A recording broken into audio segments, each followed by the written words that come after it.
Good morning and welcome to another Tuesday tour. It's John Sautter along with Michael Fairchild behind the camera. And this morning, Will Sautter on the boom microphone. Good morning. Good to have you here on a beautiful early morning. It's early, I can tell you. As we're out at the Purdue Airport. And today we want to feature the Purdue Aviation flight program. And in particular, focus on the fleet of planes that they have available for our students. Just a tremendous facility, first of all, but then all the planes themselves. It's just a great opportunity for our students to become involved in the flight program, and so we're going to talk about that. We have Professor Jason Cutter waiting for us inside the hangar, and so we'll be going in there. And then to end it all, we're very excited. We're actually going to take a short flight around campus, so we'll have some aerial views of campus to show you at the end of the video. So that's what we're going to do. So we'll see you inside the hangar. We are back. We have moved inside Hangar 6 West. It's kind of the maintenance hangar. A very impressive facility with a lot of planes behind us. And joining us is Professor Jason Cutter. We appreciate you being here. You're welcome. Good to see you again. Professor Cutter, let's start maybe about the history of the aviation tech, the flying part of the program. So the airplanes tend to be the most visible part of the program because everybody sees them flying over campus. But as you know, actually aviation education at Purdue started on the maintenance side. Flight program didn't come in until considerably later, until we got into the later 40s, early 50s, and we've been flying ever since then. So the airport actually opened up, I think, around 1934. Yep. That's what attracted Amelia Earhart, and the program began, but the flight program perhaps 50s or so? Yep, yeah, the 4-credit flying program. There was some flight training going on here before that, but as far as the university is concerned, first professional pilot degrees and flight courses certainly came in the early 50s. It's continued to grow. Right now, the School of Aviation and Transportation Technology has about a little over 1,000 students enrolled. Wow. Yeah. About a quarter of those are in the professional flight program, and for the last year, we welcomed our largest class ever into the flight program, despite the pandemic and everything else that was going on. And we're actually going to exceed that this coming fall. So the program continues to grow. It's a very in-demand program, it's in-demand industry, and we're one of the leaders of that, preparing people for that industry. I suspect it's hard to get into the program. So, it is, and I don't have the stats on me, but I know we accept and admit a considerably smaller number than apply. Okay. So we get thousands of applications as opposed to the 100 or so that actually end up on campus. Well, I think Purdue right now is about selecting 1 out of 7. I suspect you're almost like 1 out of 15, 16. That's probably something accurate. at that Yep. level. Very competitive. Yeah, very competitive program. Which says a lot about the program. So, yes. And apparently there is quite a demand. And so last time we met, we talked about the simulator and how that has helped, and having the fleet of planes. Yeah, certainly. The fleet of aircraft that we have is what allows us to train the pilots, obviously, but it's the investment in the technology and the fleet that that's allowed us our prominence to grow to that point. Excellent. Where we're that selective. And so, how many planes do we have? As we stand here today, we currently have 13 Piper Archers that we just took delivery of last summer, so they're practically brand new. Have 4 Piper Arrows and 2 Piper Seminoles. And a couple other what I would call specialty airplanes, like the Super Decathlon that we saw just taxi out. So we do some specialty training like spins and aerobatics and that. As there have been some changes in the way the regulations that govern pilot training, we're actually going to pare that fleet down to just a couple aircraft types. So the Piper Arrows will be exiting. We're going to be picking up more Piper Archers. The new regulations allow us to do everything we need to do in that one airframe, which is fantastic. The fewer number of airframes or types that we can operate, the better it is for everybody. This time next year, we will have more Piper Archers and the 2 Piper Seminoles. So about 24 planes. Yeah, roughly about 24 planes right now. Okay. And we've talked several times about the students and their hours.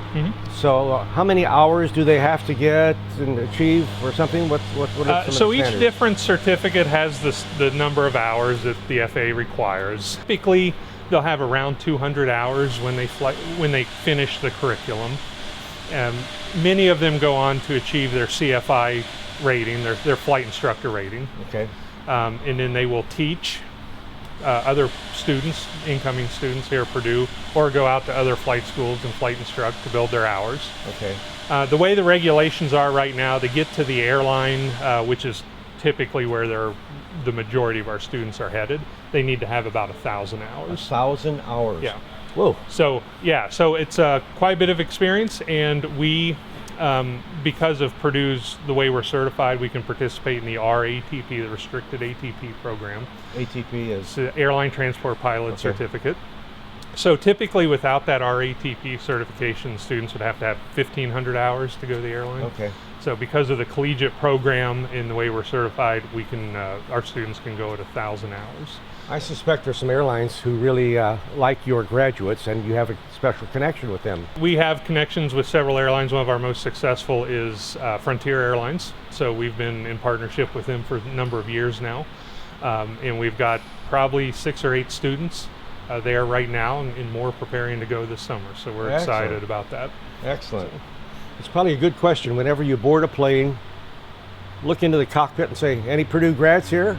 And I think there's a pretty good chance. There's a decent chance. We certainly have graduates at, I would venture to say, certainly every major airline in the U.S. and probably every airline in the U.S. Certainly. I guess I'm curious, you talked about hours in the air, 200. I mean, you got to fly someplace. We do. So where do the pilots fly to? I mean, you can't circle campus forever. No. So each license, each certificate, and each rating has the requirements that the FAA sets out in terms of what maneuvers and things that you have to do. There are some local flights where we'll go out to the practice areas around campus. We generally don't do it right over campus, but in the surrounding area, and we'll do maneuvers and things like that. But each license also has cross-country requirements for cross-country flights. Typical cross-countries can be as short as down to Indianapolis and back. We've got longer ones that go down into West Virginia, so decently far away. Does that require like refueling and coming back, or is that a? Yes, typically on the longer cross-countries we'll be required to purchase fuel, but it depends on the conditions of the day and the route. Harking back to the old days, during my previous career, we really enjoyed a great relationship with the folks out here. In fact, it was fairly easy to rent a plane to visit some of our sister campuses. So I remember Michigan State a couple times, Penn State, as we were building another residence hall. We wanted to visit out there. Took some staff up to Milwaukee. I mean, those are great, spoils you, I can tell you. But we met some great people like Tom Carney, Jim McAllister, Don Petrin, Mitch Grunman, all these folks with co-pilots. It was considered a student laboratory. Right. I think we entered hangar 5, if that's the correct hangar. You walk in and walk out, you're on the plane, and boy, does that spoil you when it comes to getting up in the air quickly. It's really quite something. Yes. So is that still somewhat in place? Yeah, so we used to call it at one point supervised flight operations and then turbine flight operations, where we had the university aircraft that we transported executives such as yourself to various meetings and such. That has undergone a facelift over the last few years as far as who has operational control of the aircraft and things of that nature. But we do still have turbine aircraft. We actually have replaced the ones that you flew on with a Hawker 900 XP. One of the reasons that we got that aircraft was to match the simulator that we have that we saw in the last video. That name was familiar. So yeah, so the ownership and operation of the aircraft has changed over the last few years, but we still do have that asset.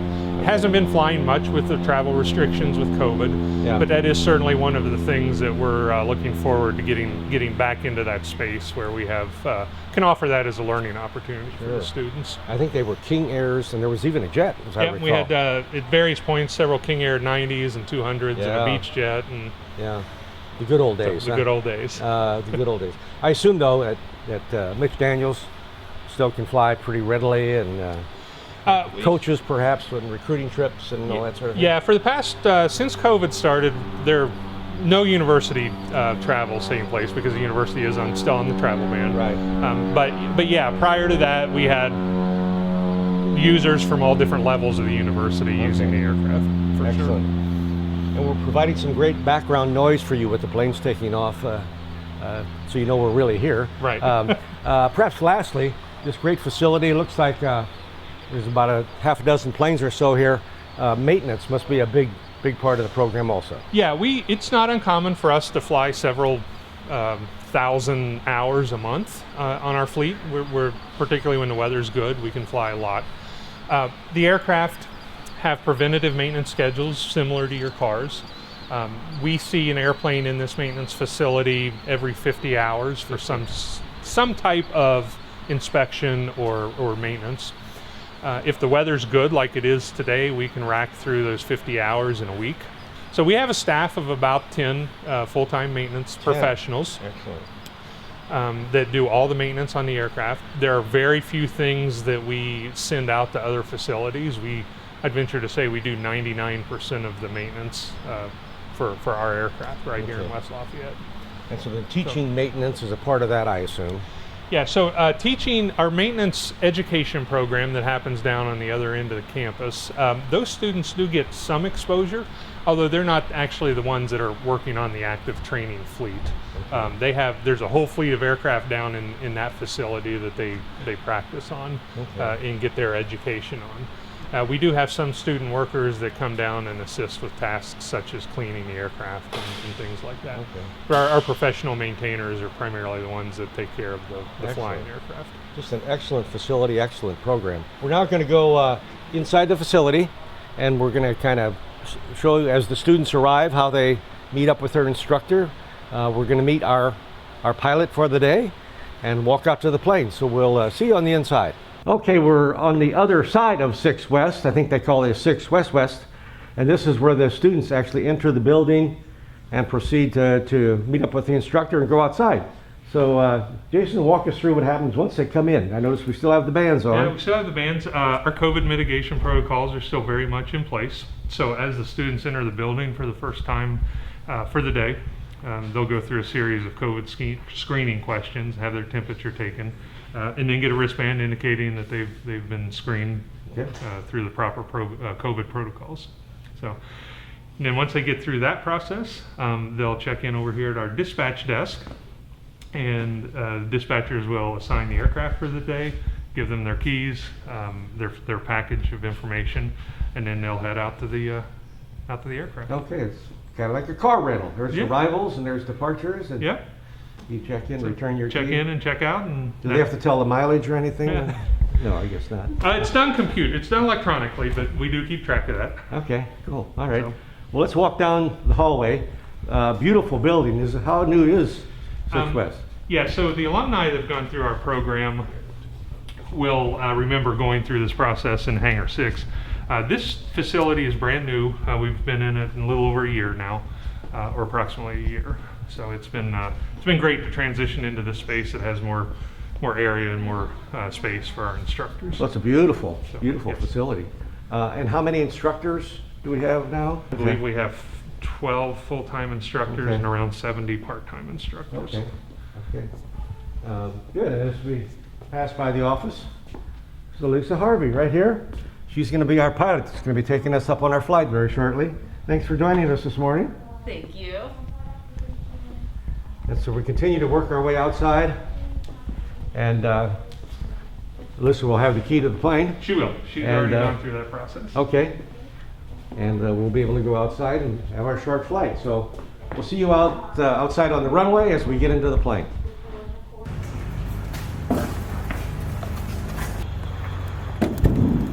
That's normal, it's just a strut.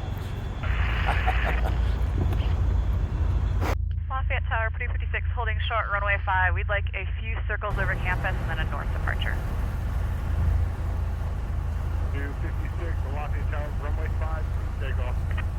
Runway 5, clear for takeoff, Purdue 56. Clear left, clear right, and they've cleared us for takeoff.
Okay, we are back on the ground, and we can't thank Elisa Harvey enough for just a great flight around campus, as you're seeing in the aerial views.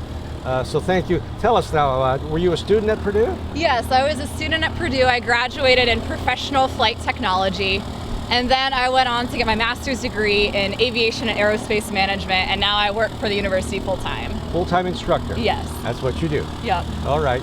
And so you've flown a lot. Like, how many total hours have you accumulated? I have just over 1,200 flight hours. Wow. Yeah. Okay.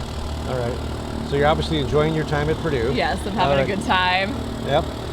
It seemed a little busy up there with the air traffic noises and conversations taking place. Okay. Yeah, this is actually the second busiest airport in Indiana, so we've got a lot of traffic coming in and out. It's mostly small aircraft like the one we were flying today. Excellent, excellent. Well, we sure appreciate it. Yeah. And Professor Cutter, thank you so much for making it all happen, for putting this together, getting all the clearances that had to take place.